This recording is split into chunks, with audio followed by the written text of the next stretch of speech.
Vallejo Police Department. I want to report a double murder. Yeah, your You know, name 1 and where mile you're going. east on Columbus Parkway, Wood Park. Those are kids in a brown car. They were shot with a 9mm Ruger. I also killed those kids last year. Goodbye.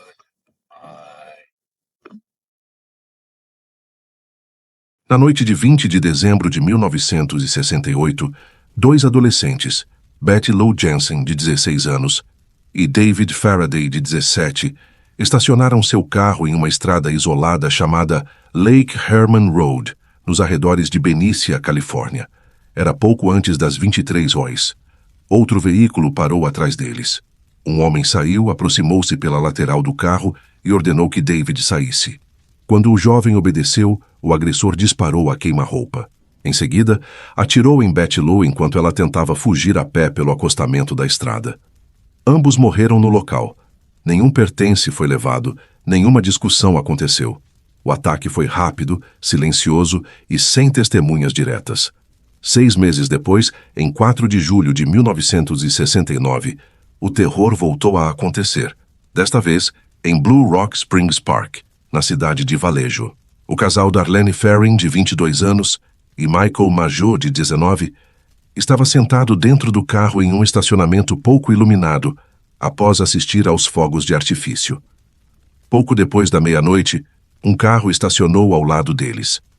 O motorista saiu, aproximou-se com uma lanterna e abriu fogo através da janela do veículo.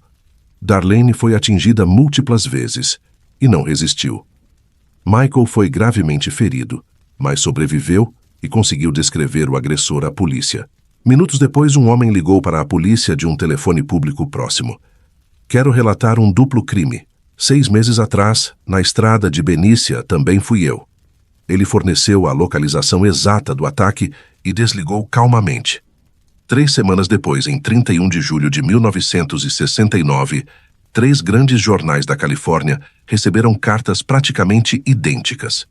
Dentro delas, havia partes de um código criptografado e uma exigência clara.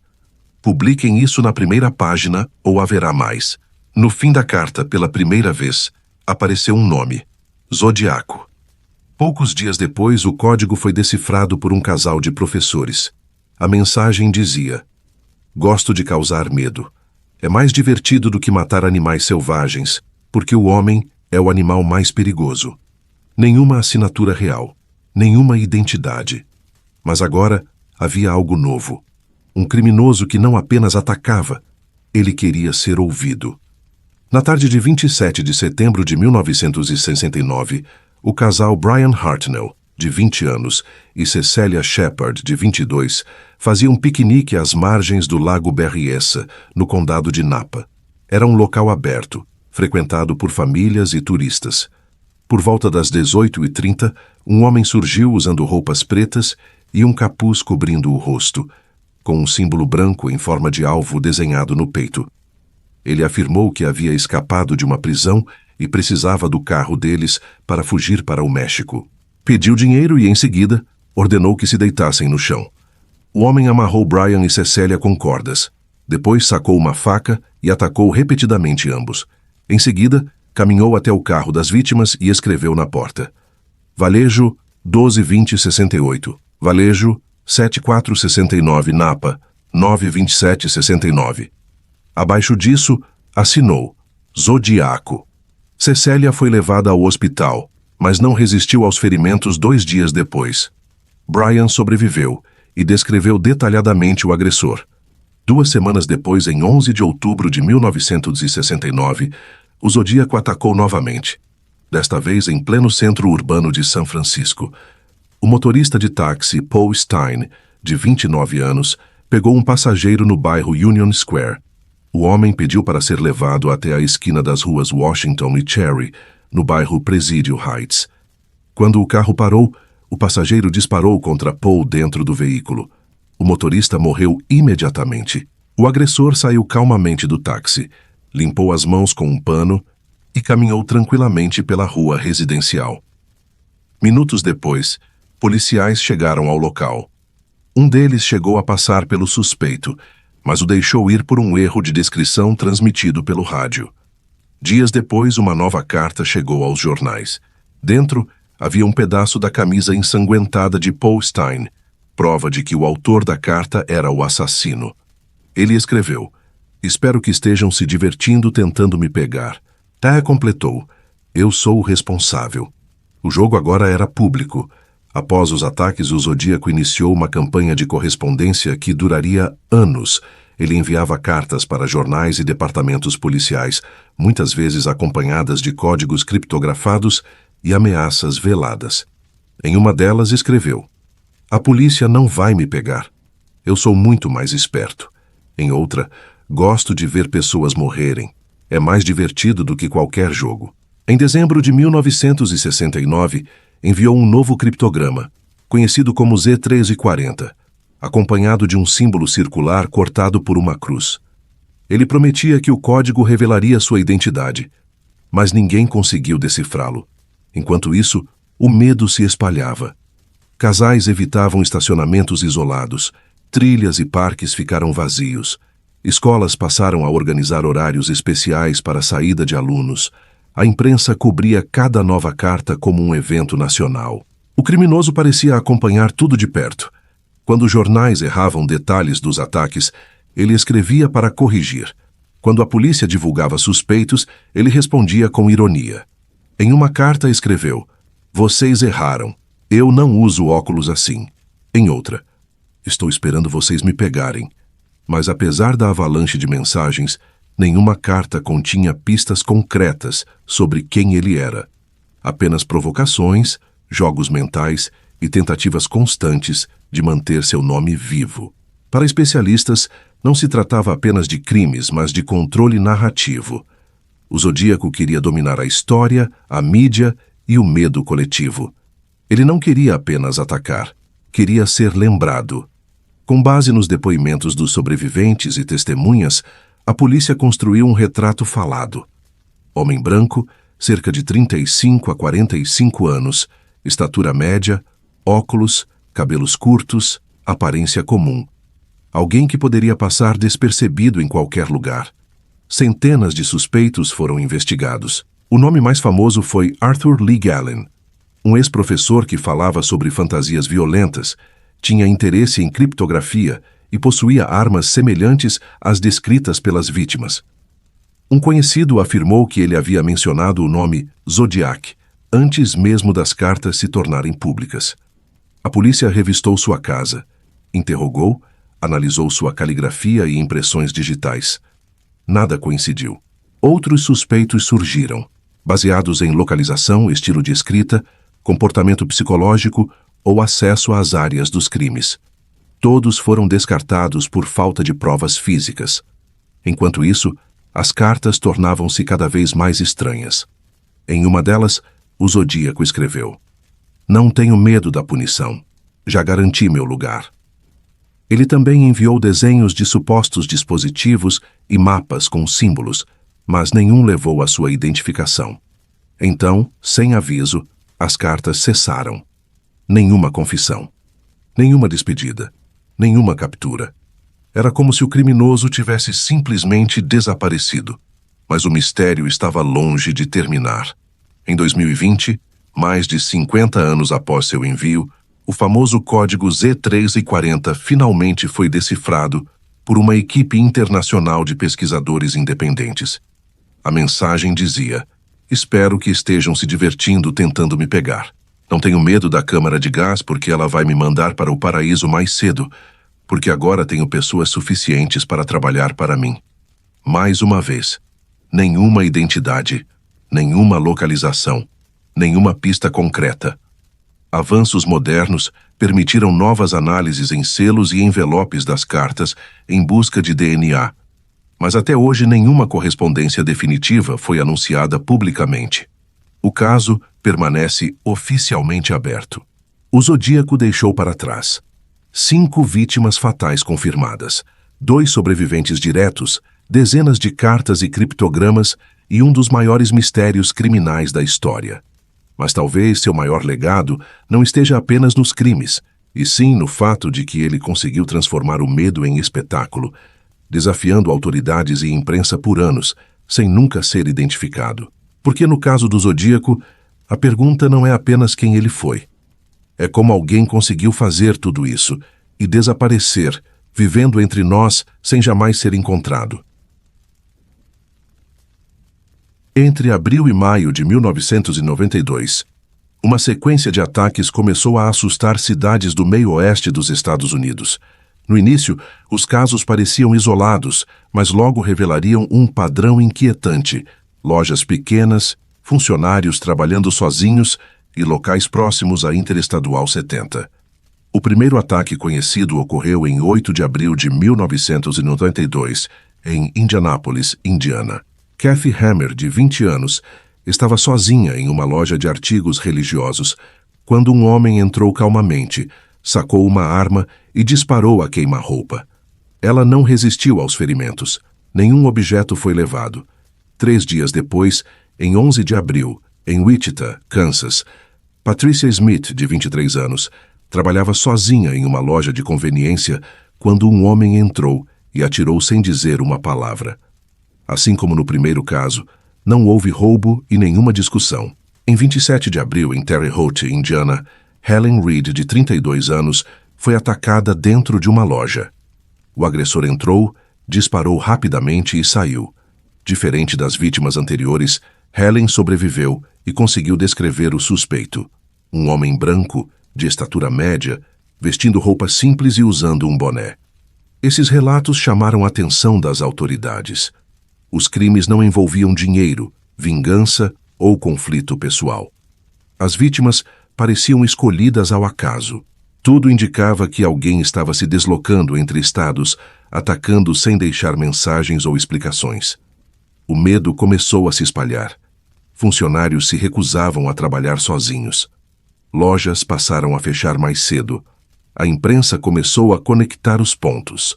3 ataques, 3 cidades diferentes, a mesma rodovia ligando todos eles. Sem saber, a região estava diante de um novo tipo de ameaça. Alguém que surgia sem aviso, atacava rapidamente e desaparecia antes que qualquer ajuda pudesse chegar.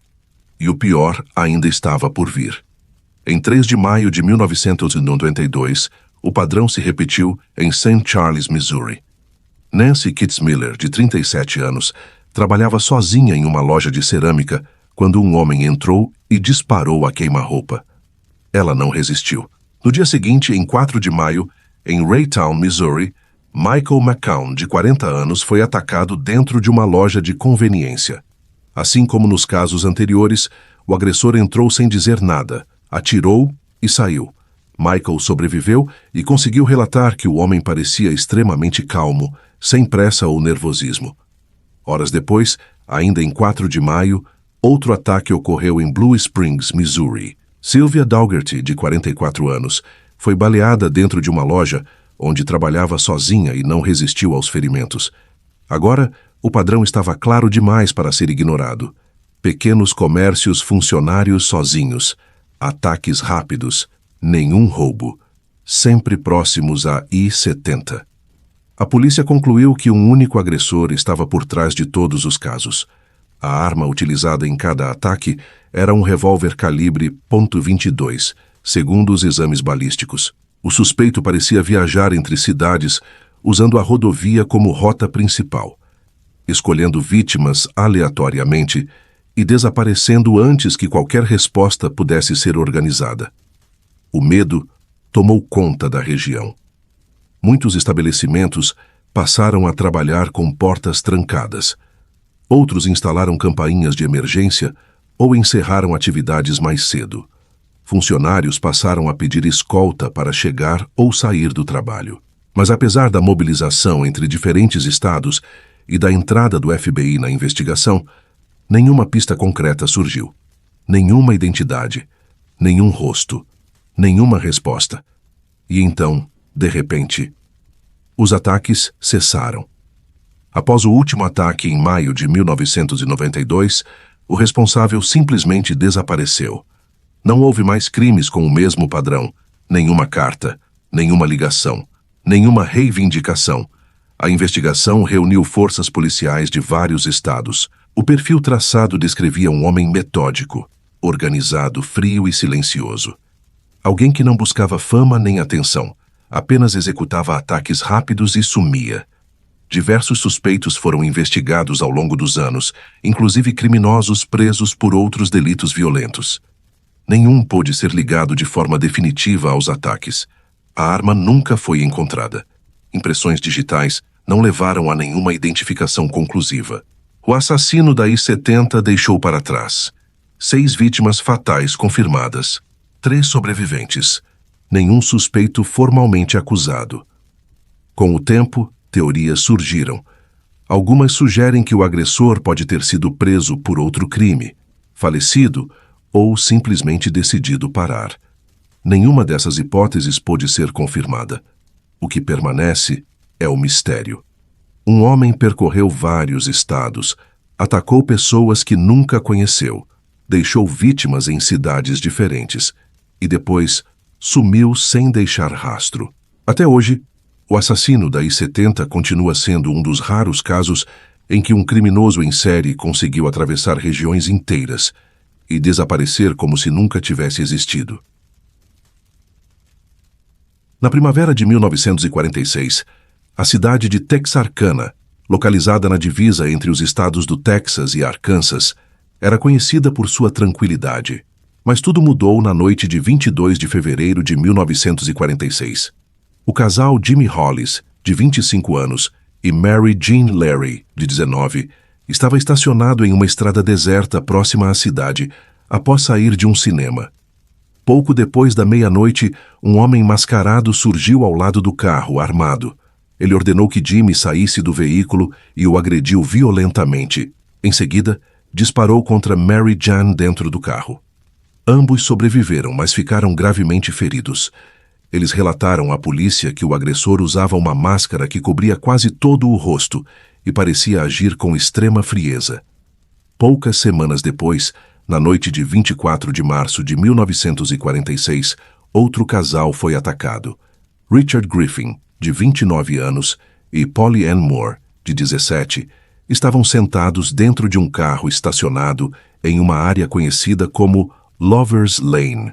Um homem se aproximou e disparou contra ambos a queima-roupa. Richard morreu no local.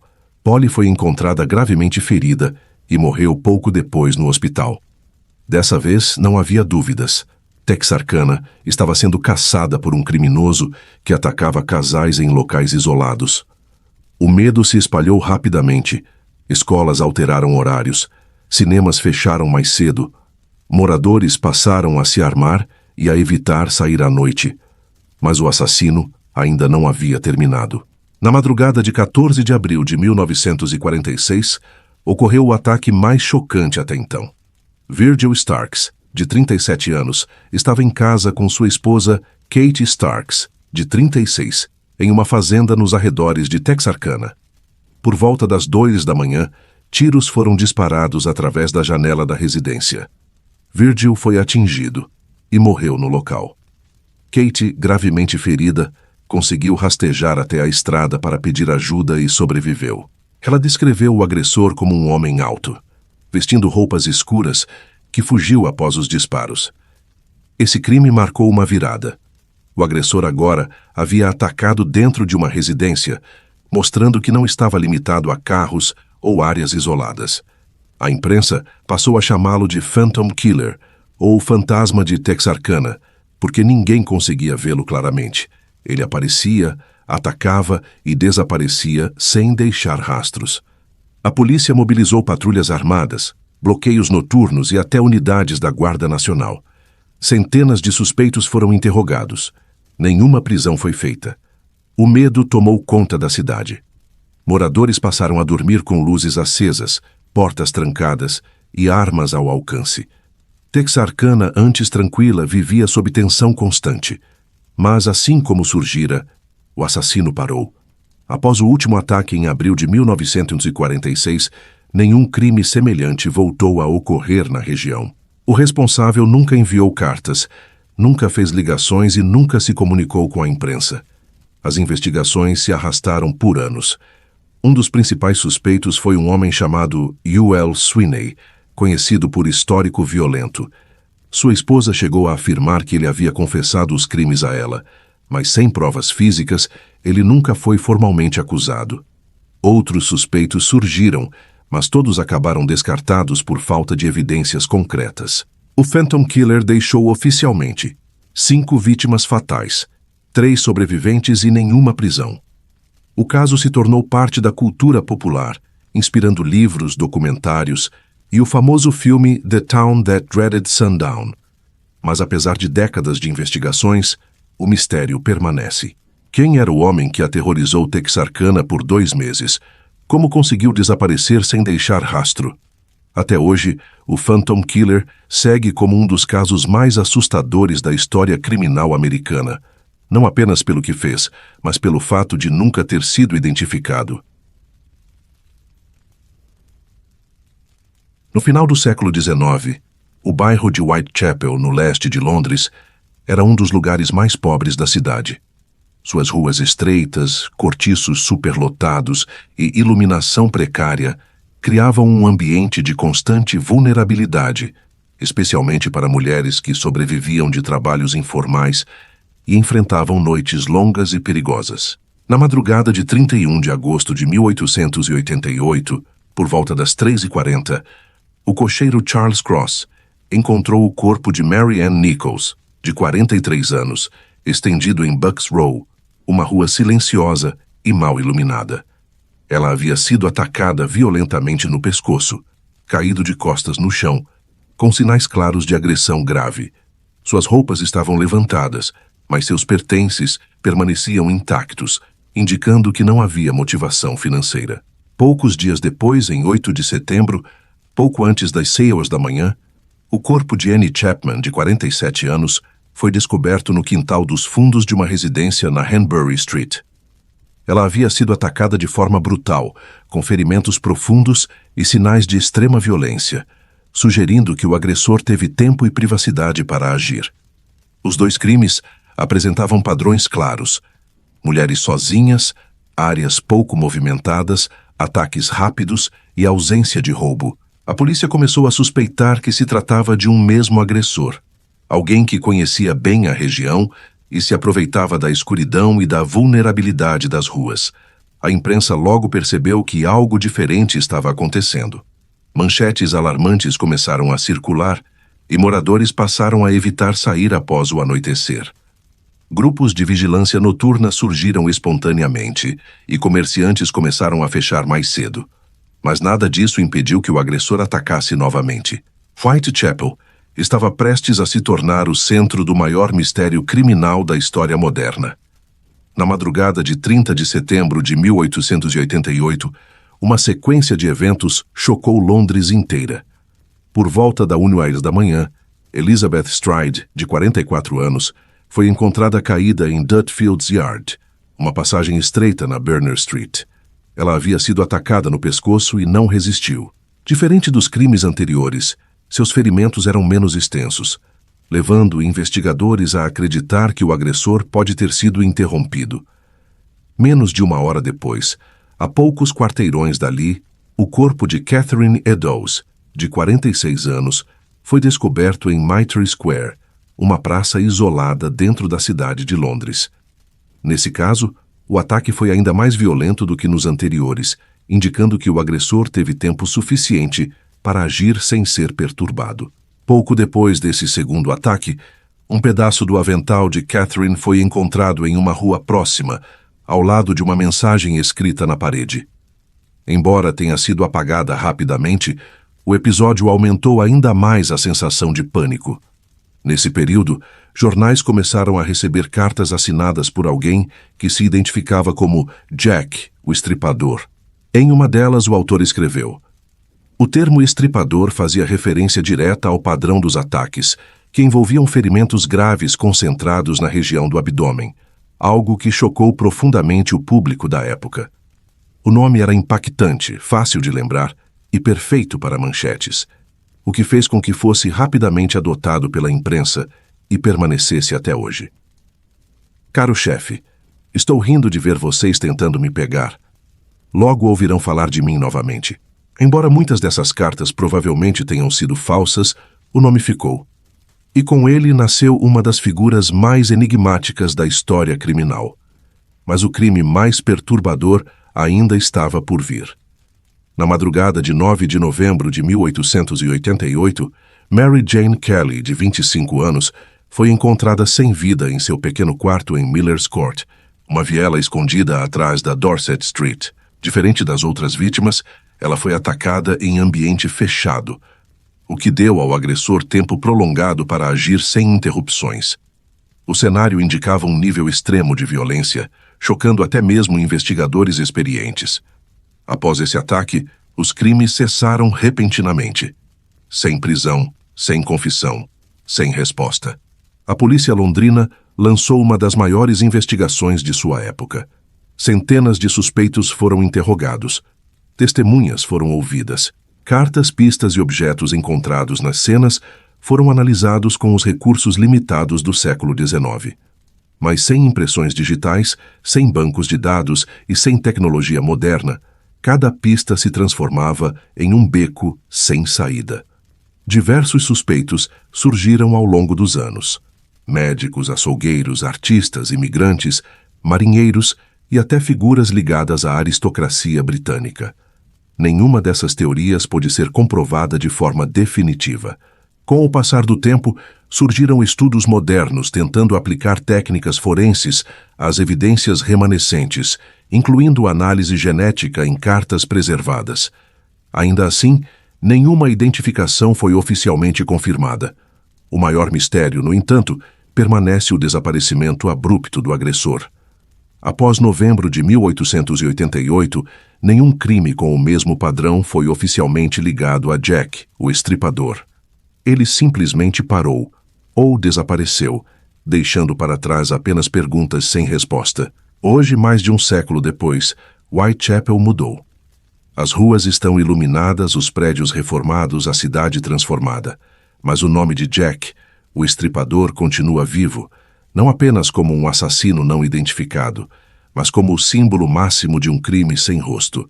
Porque, no fim, a pergunta que ecoa até hoje não é apenas quem foi ele, mas como alguém conseguiu transformar uma cidade inteira em refém do medo e desaparecer para sempre.